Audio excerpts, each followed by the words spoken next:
Best in National Costume na naman tayo sa Miss Universe Philippines Batangas. At ako talaga ay masayang-masaya na ibahagi ko sa inyo kung paano ko ginawa ang costume na ito.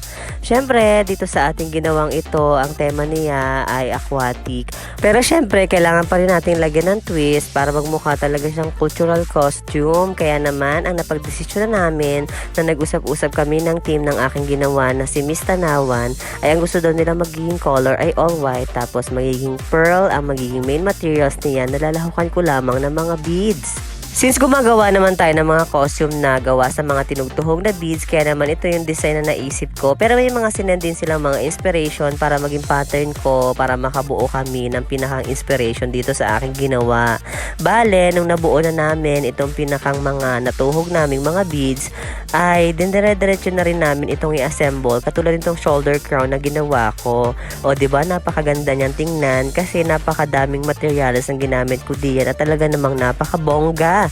At isa pa dito sa costume na ginawa ko ay ang gusto nilang mangyari ay medyo may pagkabra na hiwalay doon sa pinakampalda yung gagawin namin. At pagkatapos namin mabuo yung pinakampalda niya, nang sinendan din kami ng mga design para mabuo itong costume na ito, ay pinalagyan ko na rin ito ng mga tassel-tassel ng mga beads na may nakalahok na mga ginupit-gupit naming mga 1.5 na litro ng coke para magmukhang recycled talaga siya.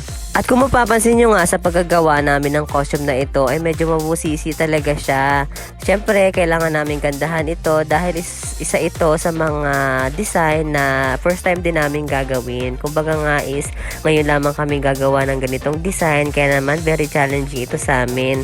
Pero siyempre, na-achieve pa rin natin yung desire ko na magiging outcome nitong ating ginawang costume. Kaya ang ginawa namin dyan ay tinahian talaga namin ng mga kakaibang mga design ito at pinalibutan talaga namin ng napakaraming mga pearl at mga beads para ma-achieve talaga namin yung pinakabonggang eksena nitong costume na ito. Kaya naman ito talaga ang nag-best in national costume sa Miss Universe Philippines Batangas. At syempre, busy-busy nga kami sa paggagawa niyan at itong pinakang shoulder crown na ito ay nilalagyan na rin namin ng may mga nakalawit na mga tassel beads. At ganun din itong pinakang patadyong nitong ating ginawang costume para mag-complement po ang lahat ng mga ito sa overall outcome ng ating mga ginagawa.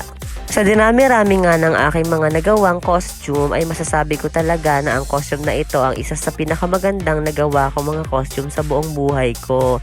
Siyempre, dahilan na rin diyan yung nacha-challenge tayo dahil nga Miss Universe Philippines Batangas candidate ang susuot nito. Kaya naman siyempre kailangan natin paghusayan at galingan para siyempre mas ma-achieve natin yung client satisfaction na tinatawag nila. At siyempre, bonus na rin dyan kung magbe-best in costume o kaya naman ay mas makikilala tayo. Ang mahalaga ay nakakapagbigay tayo ng extra income sa aking mga kapitbahay at syempre hindi rin naman magiging maganda ang outcome na ganito kung hindi din sa tulong nila. Kaya naman nagpapasalamat ako sa lahat ng mga kliyente na patuloy na sumusuporta sa akin. Dahil sa patuloy po ninyong pagsuporta at paniniwala sa aking kakayahan ay marami po tayo nabibigyan ng trabaho at nakakatulong po ito sa kanilang pang-araw-araw na pamumuhay. At utay-utay na nga naming nabubuo ang pinakang main outcome nitong ating ginagawang costume. Katulad po nitong aking ginagawa dito sa pinakampalda niya na kung saan nagmumukha talaga siyang mga alon ng dagat. Pero all white yung color niya. Syempre, yung mga pinakita ko kanina dun sa previous videos natin ay hindi pa yun yung pinakang final outcome niya. At kung mapapansin ninyo ay naglalagay pa kami ng mga karagdagang mga design dito para magmukha talaga siyang mas bongga.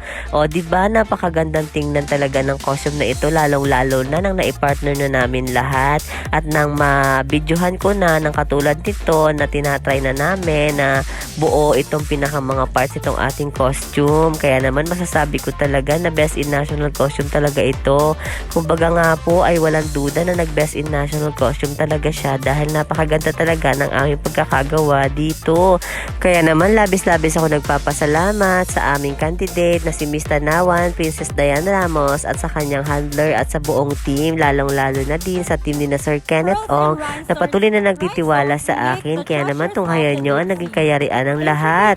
Beating reflects light like the soft glow of the moon, and intricate design flows like waves capturing the essence of the sea's beauty and power. She embodies the grace of a mythical deity, with every step echoing the tide's eternal rhythm.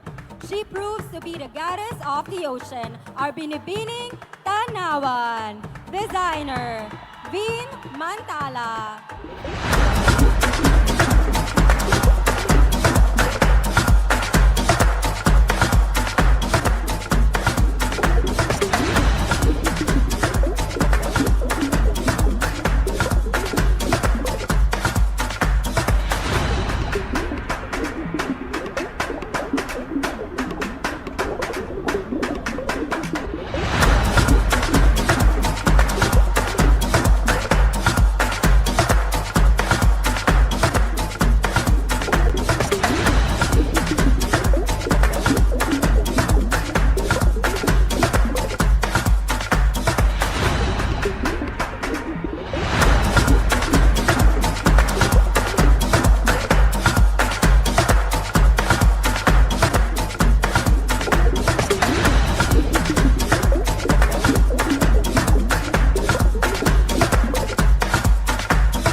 Princess Dayan R. Ramos, Tanawan City.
At hanggang dito na lamang pong muli. Salamat po sa inyong panonood. See you sa aking mga next videos. Bye!